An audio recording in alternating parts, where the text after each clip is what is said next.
नमस्कार। हमारी नई सीरीज इंजीनियरिंग मैकेनिक्स में आपका बहुत बहुत स्वागत है।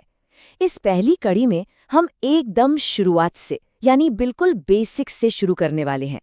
हम उन फंडामेंटल आइडियाज को समझेंगे जो ये जानने के लिए ज़रूरी है कि आखिर चीज़ें मूव करती कैसे हैं और क्यों करती हैं। तो सवाल ये उठता है कि हम चीज़ों की मोशन को यानी उनकी गति को स्टडी और प्रेडिक्ट करते कैसे हैं। सोचिए, एक गेंद जो फेंकी गई है उसका रास्ता क्या होगा, या एक बड़ा सा पुल जो इतना सारा वजन उठाए खड़ा है, या फिर सूरज के चारों ओर घूमते हुए ग्रहों का ऑर्बिट। ये सब सुनने में भले ही अलग अलग लगे, पर इन सब का जवाब एक ही साइंस में है, और वो है मैकेनिक्स। और पता है ये सब कहाँ से शुरू होता है? एक बहुत ही फंडामेंटल इंजीनियरिंग प्रिंसिपल से, असलियत को आसान बनाना। देखिए, असल दुनिया ना बहुत ही कॉम्प्लेक्स है, बहुत मेसी है। तो इसका एनालिसिस करने के लिए इंजीनियर्स और साइंटिस्ट्स क्या करते हैं? वो इसे ज़रूरी हिस्सों में तोड़ देते हैं और फिर वो सिंपल मॉडल्स बनाते हैं जिनके साथ काम करना आसान हो जाता है। तो आज की हमारी चर्चा का रोड मैप कुछ ऐसा रहेगा। सबसे पहले हम देखेंगे कि गति का विज्ञान क्या है। फिर बात करेंगे मैटर की, यानी वो चीज़ जिससे सब कुछ बना है। इसके बाद हम समझेंगे कि कैसे आइडियल मॉडल्स जैसे पार्टिकल और रिजिड बॉडी हमारी मदद करते हैं।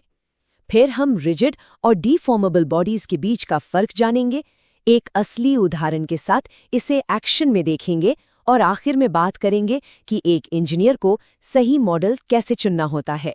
तो चलिए सफ़र के पहले पड़ाव से शुरू करते हैं, द साइंस ऑफ मोशन। देखिए, किसी भी सिस्टम को समझने के लिए, चाहे वो एक कार हो, एक पुल हो, या पूरा का पूरा ग्रह ही क्यों ना हो, हमें उसकी जड़ तक जाना पड़ता है। हमें उस चीज़ को समझना पड़ता है जिससे वो बना है।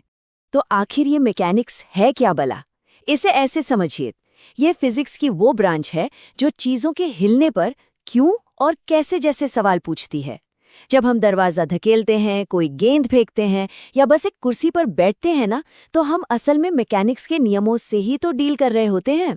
ये वो साइंस है जो बताती है कि फोर्सेस के असर में चीज़ें कैसे चलती हैं और कैसे रिएक्ट करती हैं। और इन सब चीज़ों का, इन बॉडीज़ का कोर इंग्रेडिएंट क्या है? वो है मैटर, यानी पदार्थ, ब्रह्मांड का वो स्टफ जिससे हर फिजिकल चीज़ बनी है। अब यहाँ पर चीज़ें थोड़ी इंटरेस्टिंग हो जाती हैं। देखिए, मैकेनिक्स में हमें इस बात से ज़्यादा फर्क नहीं पड़ता कि मैटर किस चीज़ से बना है। फ़र्क इस बात से पड़ता है कि वो बिहेव कैसे करता है। और इसका सबसे ज़रूरी बिहेवियर क्या है? अपनी मोशन में हो रहे बदलाव को रेजिस्ट करना। इसी क्वालिटी को हम कहते हैं इनर्शिया, यानी जड़ता। सोचिए, एक खड़ी हुई मालगाड़ी को धक्का देना एक साइकिल को धक्का देने से कितना ज़्यादा मुश्किल है। क्यों?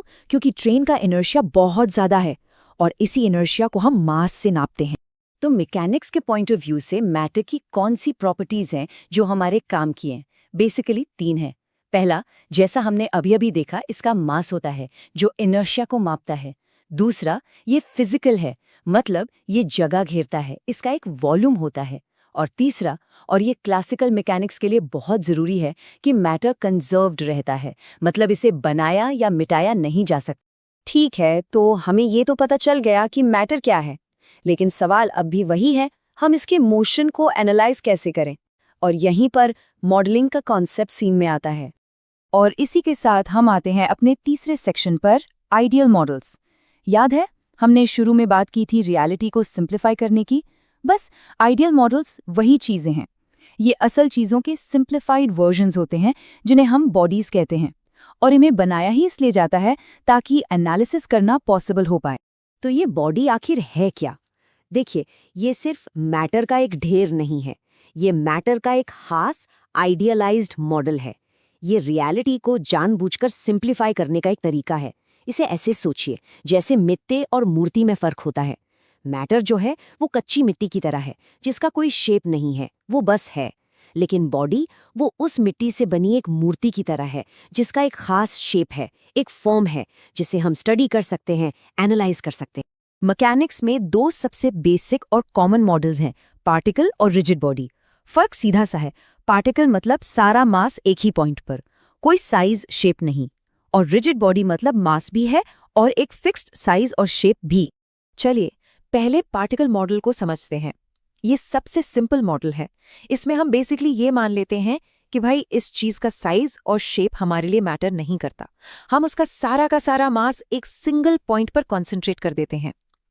अब ये कब काम आता है? सोचिए, जब हम सूरज के चारों तरफ पृथ्वी के ऑर्बिट की बात कर रहे हों, तो पृथ्वी का अपना साइज उस ऑर्बिट के मुकाबले तो ना के बराबर है ना? या जब एक बेसबॉल को बहुत दूर फेंका जाता है, हमें बस ये जानना है कि वो एक जगह से दूसरी जगह कैसे गई, यानी उसकी ट्रांसलेशनल मोशन, वो घूम कैसे रही है, इससे हमें कोई मतलब नहीं। अब आते हैं रिजिड बॉडी पर।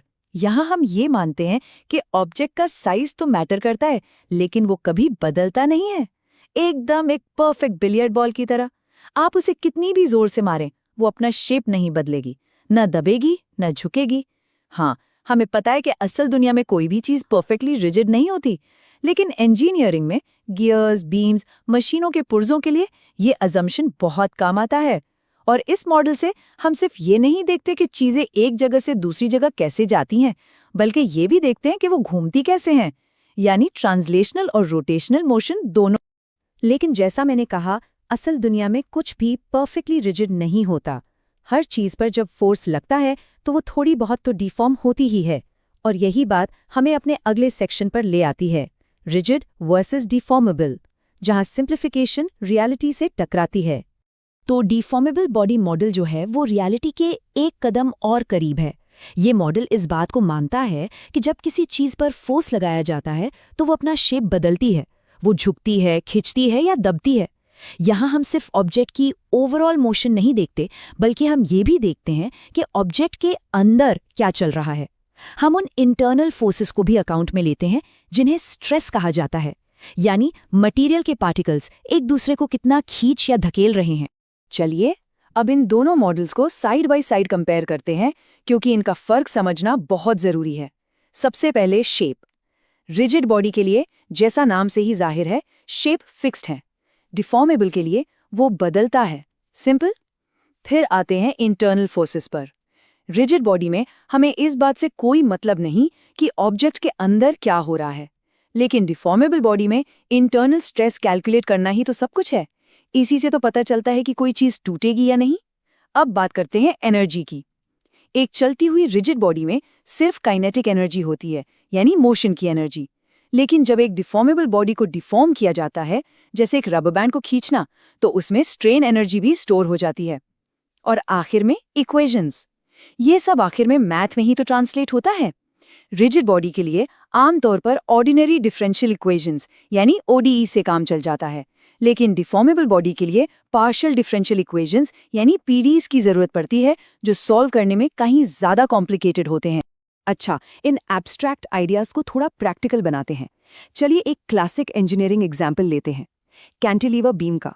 इमेजिन कीजिए एक डाइविंग बोर्ड या किसी बिल्डिंग की बालकनी, जिसका एक सिरा दीवार से जुड़ा है और दूसरा हवा में है।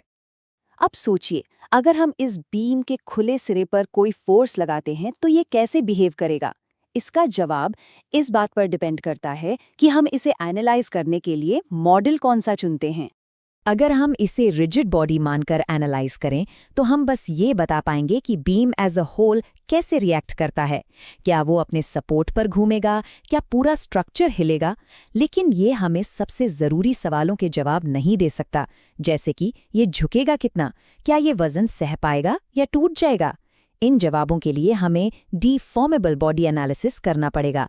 ये ज़्यादा कॉम्प्लेक्स एनालिसिस हमें एग्जैक्टली ये कैलकुलेट करने देता है कि बीम कितना बेंड होगा, मटेरियल के अंदर स्ट्रेस कितना होगा और सबसे इम्पॉर्टेंट, ये फेल कब होगा।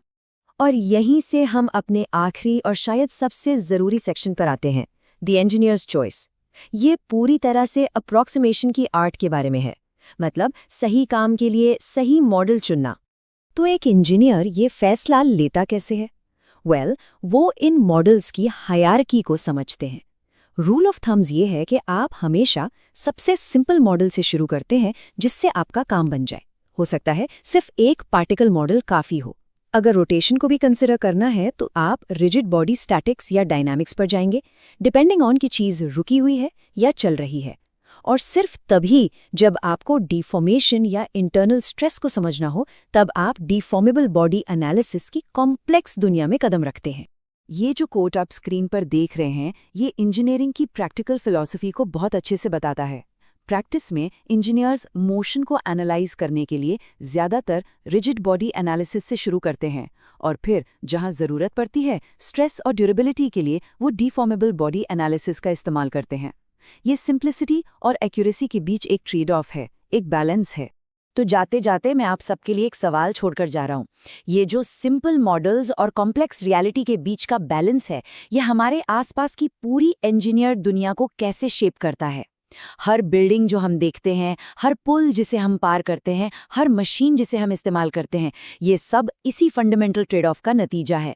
ये तो बस शुरुआत है। अब जब हमारे पास मॉडल्स हैं तो अगली बार हम उन फंडामेंटल लॉज को एक्सप्लोर करेंगे जो इनके मोशन को गवर्न करते हैं, न्यूटन्स लॉज। उसे बिल्कुल मिस मत कीजिएगा। हमारे साथ जुड़ने के लिए शुक्रिया।